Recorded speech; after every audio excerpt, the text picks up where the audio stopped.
In this next part of section 4, we're going to be looking at modeling and optimization for volume problems. So what we're looking at are problems where maybe we have a certain amount of material and we want to maximize the volume, or maybe we want to get a certain amount of volume and so we want to minimize the materials that we're using to make that, or maybe we want to maximize the profit involved in doing something. So one kind of problem that we'll look at is where we're given a sheet of material and we want to cut out corners to get a box and we want to maximize the volume. So if my original paper here or sheet or whatever is 30 centimeters long and I'm cutting out squares of size X, then that would mean I'm cutting off an X on both sides. So if I actually fold this thing up as a box, then when I bring it up, those X's are going to be my height. And if I look at the lengths of the side, that's going to be this part right here, which is going to be a length of 30 minus, notice I'm taking an x away from both sides, so minus 2x. And on the other side, if I had 21, then my length over here for this side of the box is going to be that 21 minus, again, an x here and an x here, so minus 2x. So looking at the volume for this, if I think of this in terms of x, it's going to be my length times my width times my height. Now one of the things we want to think about is the domain of that box, because this is going to be important. We might get answers that are going to fall out of a practical, that are not going to fall within a practical, that are not going to make sense in a real world application of this. Okay, for example, if I look at this part right here, if I look at the side, I need to have a positive length. And so if I look at that, this side here, this x would have to be greater, x would have to be less than 15. Now it could be equal, that would give me a 0, but then I wouldn't really be getting any volume. In this part here, x would have to be less than or equal to 10.5. Okay, so notice if in this part x has to be less than 10.5, but over here x is less than 15, really we want to ignore this one because we can't use 15 or 14 or 13. So this is going to be our maximum here. We also need to think about our height here. If we're going to get in volume, we would have to be greater than 0. Now we could get a volume of 0 if we think of that as endpoint, so we will leave it as or equal to here, but it definitely has to be less than 10.5. So if we get answers that are falling outside of this domain, then we know that we can't use them and we'll ignore those extra solutions. Okay, so here's the problem that is doing the same thing. So let's start by setting up our problem. Our volume in terms of x, so length, we've got 20 here minus 2x. Our width here, 25 minus 2x.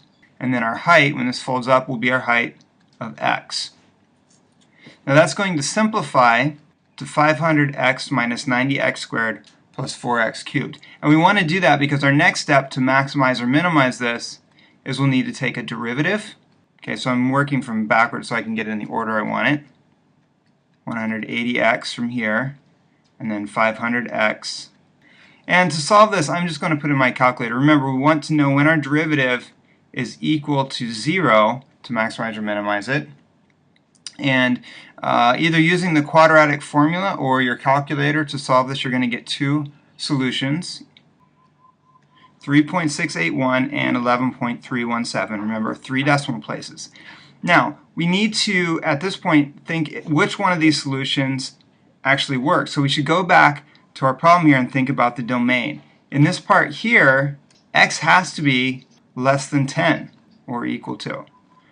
This one could have been x less than or equal to 12.5, but since this one's less than or equal to 10, we're going to use that. We also have a lower limit of 0 because we need to have a positive value.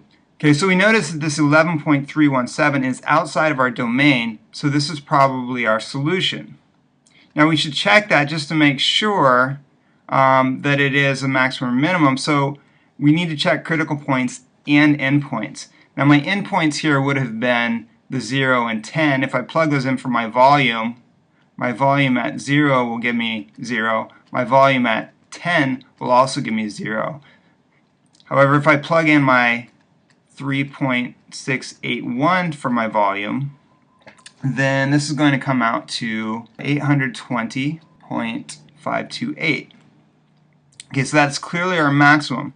Now we want to make sure we answer the question, how large should the squares be to make the box hold as much as possible, and what is the resulting maximum volume? So write your answer clearly. We'll say we'll cut squares of 3.681 inches, so give units, to get a maximum volume of 820.528 inches cubed. In our next problem, we're looking at a can, and we're asked to design a 1 liter oil can. And we want to do it so that we use the least amount of material. So a couple of key things here is that we are actually given the volume, but we're asked to minimize area, or minimize the surface area. So let's start by looking at the volume. And notice that volume is given, but it's given as a 1 liter oil can. And this doesn't really help us if we're looking at dimensions. We want to start thinking about units from the very beginning of our problem. And so what we need to recognize here is something about the liter. If we measure this in different units, if we think about milliliters or really centimeters cubed, cc, 1 liter is equal to 1,000 centimeters cubed. And so that's actually what we want to use here, because if I'm using centimeters cubed and I minimize or maximize this, it's going to give me a final answer in terms of centimeters, which is a unit of length, which will help us with radius or height.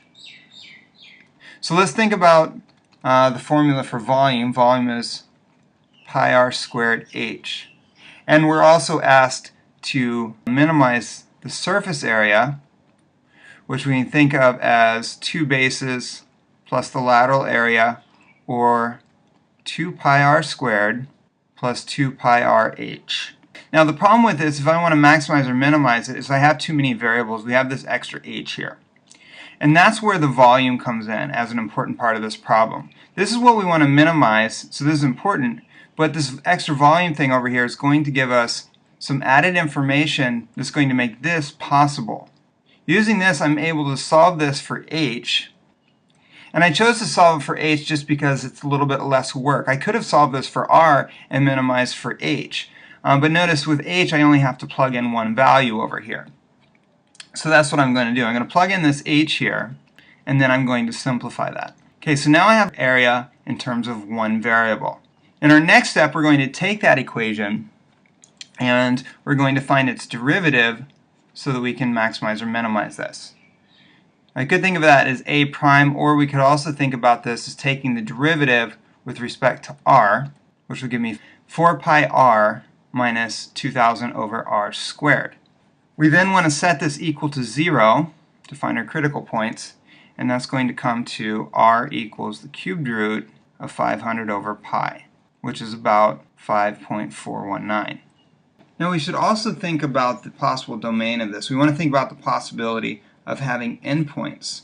So first of all, if I think about my radius is getting really small, it could get really close to 0, but because I need to have a 1 liter can, I need to have some radius. If I had a radius of 0, I would have a volume of 0. So if I have a very small radius, then my height is going to be very large, but I do need to have a radius greater than 0. Or the other way, if I have a very large radius, I would still need to have a height that's greater than 0. So in either one of these cases, I'm stretching out very far, and they're also going to give me a very large surface area. But more importantly, there is no endpoint on either side of these. So using that value, I can plug it in to my h, which will give me the value 10.839. So with our final answer, to answer the question, what dimensions will use the least material, we'll say our radius, 5.419 centimeters, and height, 10.839 centimeters.